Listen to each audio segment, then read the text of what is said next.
ప్రజాక్షేత్రంలో ప్రజల పక్షాన పోరాటం చేసిన ప్రతి ప్రజాప్రతినిధికి కూడాను పోలీసులు కేసులు నోటీసులు రావడం పరిపాటి. కాకపోతే ఎమ్మెల్సీ డాక్టర్ దువ్వాడ శ్రీను విషయంలో మాత్రం వస్తున్న నోటీసులపై పలు అనుమానాలు తలెత్తున్నాయి.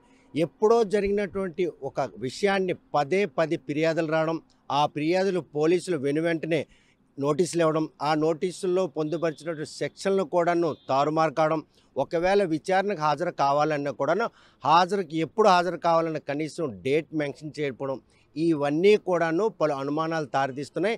ప్రస్తుతం పార్టీ నుంచి బహిష్కరణకు గురైనటువంటి ఆయన్ను ఈ కేసుల రూపంలోనైనా కూడాను అరెస్ట్ చేసేందుకు పోలీసులు రంగం చేసేందుకు వారి ప్రత్యర్థులు ఒక వ్యూహం రచిస్తున్నారంటూ పరిణామాలు మాత్రం స్పష్టంగా కనిపిస్తున్నాయి.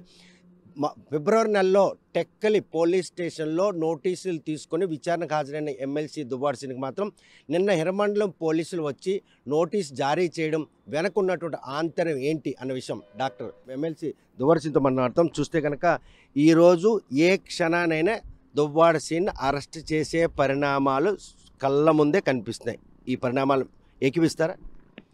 మరి అలానే కనబడుతుంది. ఎందుకంటే గడిచిన అసెంబ్లీ ఎన్నికల సందర్భంగా 2వ నెలలో జరుగుతున్నప్పుడు అనుకుంటాను, అప్పుడు నేను మాట్లాడుతూ ఈ ప్రశ్నించటానికే నేను వచ్చాను, రాజకీయాల్లో ప్రశ్నించటమే నా ప్రధాన ధ్యేయం అని వచ్చిన పవన్ కళ్యాణ్ గారు ఈ ప్రభుత్వ పథకాలు అమలు జరగట్లేదు, వాటిపైన మీరు ఎందుకు ప్రశ్నించటం మానేశారు, మీరు డబ్బులు తీసుకునే ప్రశ్నించటం లేదని అందరూ అంటున్నారు అని నేను అనటం జరిగింది. ఓకే, అది ఒక పౌరుడిగా, ఒక మెంబర్గా, కౌన్సిల్లో ఒక మెంబర్గా నేను ఇది ప్రశ్నించాను. దానికి వాళ్ళు సమాధానం చెబుతారా లేదా అది వేరే విషయం. సరే, దీనికి నేనేదో భూ కబ్జాలు చేసినా, లేదా అక్రమాలు చేసినా, లేదు నేను అధికారంలో ఉండేటప్పుడు అధికారాన్ని దుర్వినియోగపరిచిన, లేదు ఆ లంచాలు తీసుకున్నా. వ్యాఖ్యలు మీరు అధికారంలో ఉన్నప్పుడు చేసినవా, లేకపోతే ఎన్నికల సందర్భంగా చేసినా, కూటమి ప్రభుత్వం కొలువు తీరిన తర్వాత చేసినటువంటి వ్యాఖ్యలు? కూటమి ప్రభుత్వం కొలువు తీరిన తర్వాత జరిగిన అసెంబ్లీ సమావేశాల అనంతరం నేను ఇది మాట్లాడాను. ఆ సందర్భంగా ఈ కేసులు రాష్ట్రంలో చాలా ప్రాంతాల్లో కేసులు నమోదైనాయి. హిరమండలంలో కూడా ఒక కేసు నమోదైంది, శ్రీకాకుళం జిల్లాలో టెక్కల్లో కూడా నమోదైంది. టెక్కల్లో ఇదివరకే నాకు 41 నోటీస్ అంటే పాత చట్టం ప్రకారం, 35 క్లాస్ 3 అంటే బిఎన్ఎస్ఎస్ ప్రకారం. మరి బిఎన్ఎస్ ప్రకారం నిన్నను కూడా ఒక నోటీస్ నాకు హిరమండలం నుంచి ఇవ్వడం జరిగింది, నేను తీసుకున్నాను. సరే, నోటీసులో ఏమని పొందుపరిచారు? టెక్కల్లో అదే ఇష్యూ, అదేవిధంగా హిరమండలో కూడా అంటే ఈ ఇష్యూని కావాలని ఇప్పుడు దాదాపు 8 నెలలు కావస్తూ ఉంది. ఆ ఇష్యూ ఫిబ్రవరిలో జరిగింది. ఫిబ్రవరి నుండి మళ్ళీ మార్చిలోనే ఇది టెక్కలు ఇచ్చారు. ఈవేళ 5 నెలల తర్వాత హిరమండలో నుండి వచ్చిన ఫిర్యాదు మీద నోటీసులు ఇవ్వడం వెనక ఈరోజు పార్టీ అండదండలు మీకు లేవు, ఏకాకిగా ఉన్నారు. ఇటువంటి తరుణంలో గనక వారు చేయాల్సిన ప్రక్రియ కనుక పూర్తి చేస్తే ఈజీగా వాళ్ళు పని అయిపోతుందన్న భావన. చేసుకుని నేనేమి అది బెదిరేది లేదు సార్. ఉద్యమాలలో ఇంచుమించు 52 రోజులు జైల్లో ఉండి వచ్చిన వాడిని. మొత్తం మరో కేసులో కూడా మొత్తం 62 రోజులు జైలు జీవితం అనిపించాను. సో జైలు జీవితాన్ని అనుభవించడం ఎలా, ఆ జైలు జీవితాన్ని ఎదుర్కోవటం ఎలా, బాగా అనుభవం ఉన్నటువంటి వాడినే. నాకు పార్టీ సపోర్ట్ ఉంటుంది, పార్టీ సపోర్ట్ ఉంటేనే నేను ఇది చేయగలను అని నేను ఈ పని చేయాల.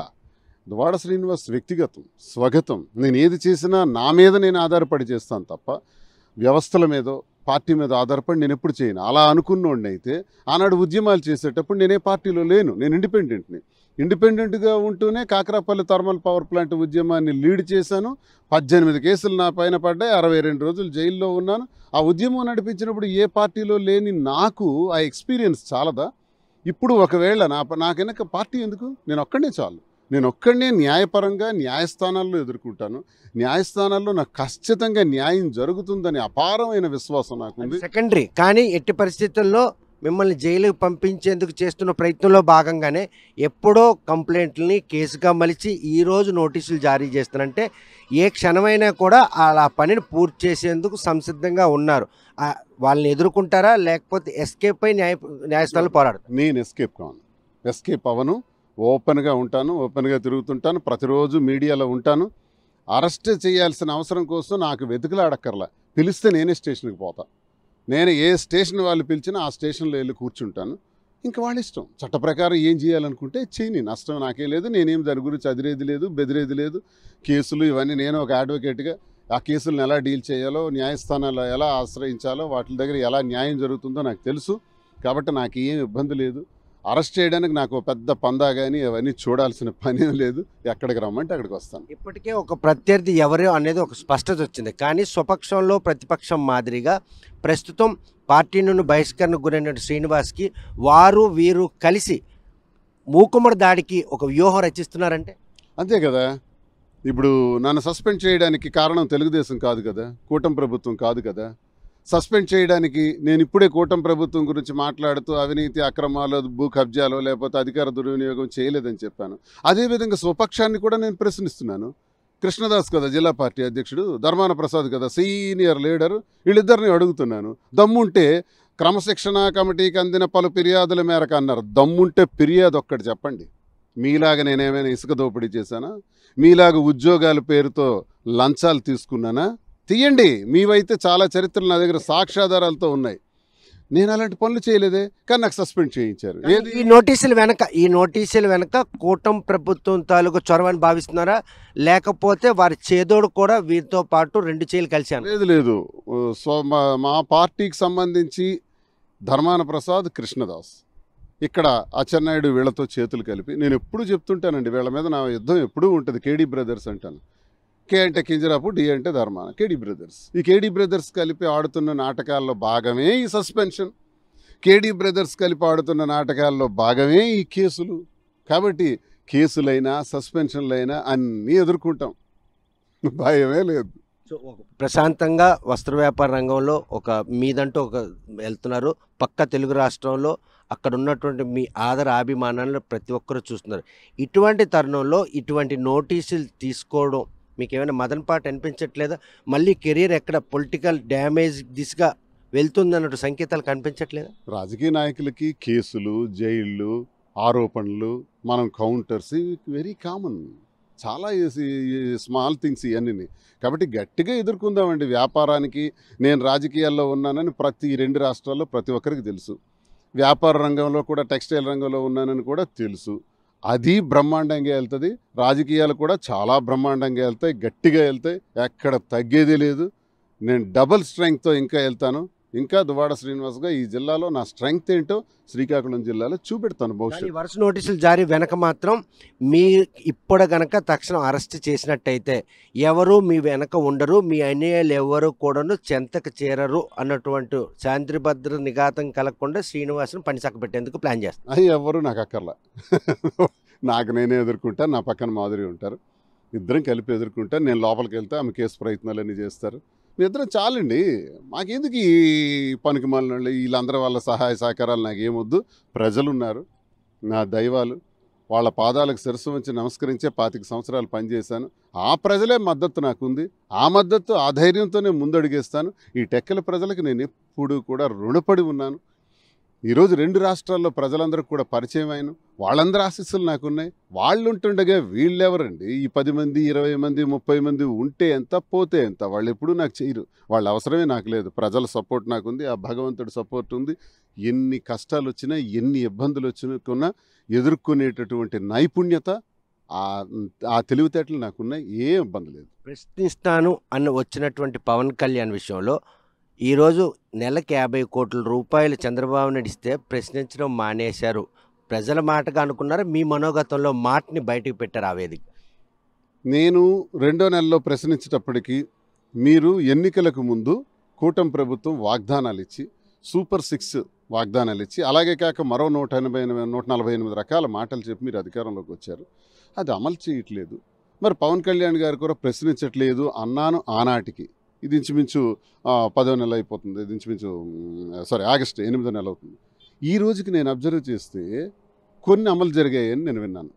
అందులో ముఖ్యంగా తల్లికి వందనం ఇస్తున్నారని విన్నాను. అలాగే రైతు భరోసా బదులు రైతుకి ఇస్తున్నారని కూడా ప్రారంభించారని విన్నాను. బస్సులు కూడా మహిళలకి అలౌ చేస్తున్నారు, ఇంకా త్వరలో ప్రారంభిస్తారని కూడా విన్నాను. ఇవన్నీ అమలు జరిగితే నేను ఒక సిటిజన్గా, ఒక సభ్యుడిగా సంతోషిస్తాను. ప్రభుత్వాన్ని టార్గెట్ చేసి దుర్భాషలాడి ప్రభుత్వాన్ని ఊరికి ఇరకాటంలో పెట్టేయాలనే ఉద్దేశంతో నేను మాట్లాడిన మాటలు కావు ఇవి. ప్రశ్నించాను. ఇప్పుడు నేనే చెప్తున్నాను, ఓకే సూపర్ 6లో 3 అమలు జరిగినాయి, మిగతావి కూడా అమలు చేసేయండి. ఈరోజు కూడా నేను చెప్పేది ఏంటంటే, కేంద్ర ప్రభుత్వం తాలూకా మద్దతు ఈ రాష్ట్ర ప్రభుత్వానికి ఉంది కాబట్టి మోదీ లాంటి మహానాయకుడు ఈ రాష్ట్రానికి 2 సార్లు రప్పించగలిగే శక్తి ఈ కూటమి ప్రభుత్వంకి ఉంది కాబట్టి ఇది సామాన్యమైన విషయం కాదు. ఇది చంద్రబాబు నాయుడు గారు కానీ, లోకేష్ గారు కానీ, పవన్ కళ్యాణ్ గారిని ఈ గోల్డెన్ ఛాన్స్ని వాడుకొని పోలవరం సమస్య ఉంది, అది వెంటనే పూర్తి చేసేందుకు అడుగులు వేయండి. అలాగే అమరావతి అని చెప్తున్నారు కదా, సరే మీ ఇష్టానికి అమరావతి చేయాలనుకున్నప్పుడు అది కూడా పూర్తి చేసి ప్రజలకు అంకితం చేయండి అని నేను కోరుకుంటున్నాను. ఈ సూచనల వెనక నోటీసుల భయం ఈరోజు దువ్వాడ సీన్ కళ్ళల్లో కనిపిస్తున్నట్టు అనిపిస్తుంది. నోటీసులు భయం అయితే మీరు అందరూ అనుకున్నట్టు ఆ పార్టీలోనే చేరిపోతాను. ఇప్పుడు చాలామంది అంటున్నారు కదా, త్వరలో తెలుగుదేశానికి, త్వరలో జనసేనకి అని మీరు కూడా ఏవో టైటిల్స్ పెట్టినట్టున్నారు. అదే నిజం అనుకుంటే పార్టీకే పోతాను కదా, ఇంకా నేను ఇండిపెండెంట్గా ఎందుకు మాట్లాడతాను? దారి దొరకట్లేదు. నో, ఇండిపెండెంట్గా ఉంటాను. ఇండిపెండెంట్గా ఉండే నేను ముందుకెళ్తా, ప్రజలతో ఉంటా, ప్రజల సమస్యల పట్ల గొంతెత్తి మాట్లాడతా. ఇది నాకు ఒక ఛాన్స్. ఇప్పుడు ఇండిపెండెంట్గా ఉండటం వల్ల ఏ విషయాన్నైనా సరే నేను గట్టిగా మాట్లాడగలుగుతాను. ఈరోజు రాష్ట్ర ప్రభుత్వంలో, కూటమి ప్రభుత్వంలో జరుగుతున్నటువంటి పథకాలు కానీ, అమలు విషయంలో కానీ, లోపాలు కానీ ఎత్తి చూపెట్టి మాట్లాడగలిగే అవకాశం నాకు వచ్చింది. అదేనా రాజకీయ జీవితం. ఇంకా మరి ఇప్పుడు కూడా ప్రజలతో పాటు మమేకమై పాలనలో భాగస్వామి కావాలన్నటువంటి ఒక రోజు కోసం ఎప్పుడు ఆశపడలేదు. చూడండి, 25 సంవత్సరాలు నా రాజకీయాల్లో 18 సంవత్సరాలు అపోజిషన్ పాత్ర వహించాను. నేను ఎప్పుడు అధికారం కోసం అర్రులు చాచినోడిని అయితే అధికారం వైపే ఉండేవాడిని. జిల్లా పరిషత్ వైస్ చైర్మన్ 2 ఏళ్లలో రాజీనామా చేసి పడేసి పాదయాత్ర చేసుకున్నోడిని. అంటే మాటకి నేను ప్రజల పక్షాన ఉన్నానన్నటువంటి వాటికి నేను కట్టుబడి ఉంటాను తప్ప అధికారం కోసం నేను అర్రులు చాచను. అధికారం కోసం నా రంగులు మార్చేసి తిట్టేవాళ్ళని పొగట్టం, పొగిడేవాళ్ళని తిట్టడం, మాట మార్చేయటం ఇది నా వల్ల కాదు. ఇది నేను స్పష్టంగా, పారదర్శకంగా, ట్రాన్స్పరెంట్గా ఉండటమే నా లక్షణం. చూస్తే కనుక ఈ 2 నోటీసులనే ఇంకా నోటీసులు వెళ్ళి వస్తాయి. ఈ నోటీసులు మీరు ఏమైనా లవ్ లెటర్గా పరిణాలు తీసుకుంటారో, పోలీస్ నోటీసులుగా పరిణాలు, ఎందుకంటే విచారణ లేదు, అలాగని అరెస్టులు కనబట్టలేదు, వీటిని లైట్ తీసుకునే పరిస్థితి మీకు కనిపిస్తున్నట్టు. పోలీస్ మామయ్యలు ఇచ్చినటువంటి లెటర్లుగా తీసుకుంటాను. పోలీస్ మామ అంటారు కదా, వాళ్ళు ఇచ్చిన లెటర్స్గా తీసుకుంటాను. Love letter. టెక్కల్ పోలీసులు ఇచ్చినటువంటి ఆ నోటీస్కి ఎన్నిసార్లు మీరు విచారణకు హాజరయ్యారు? తర్వాత పిలవలేదండి నన్ను. మరి కోర్టులో వాళ్ళు ఛార్జ్షీట్ ఫైల్ చేస్తే కోర్టుకి హాజరవ్వాల్సి ఉంటుందేమో. తర్వాత నన్ను పిలిపించాల.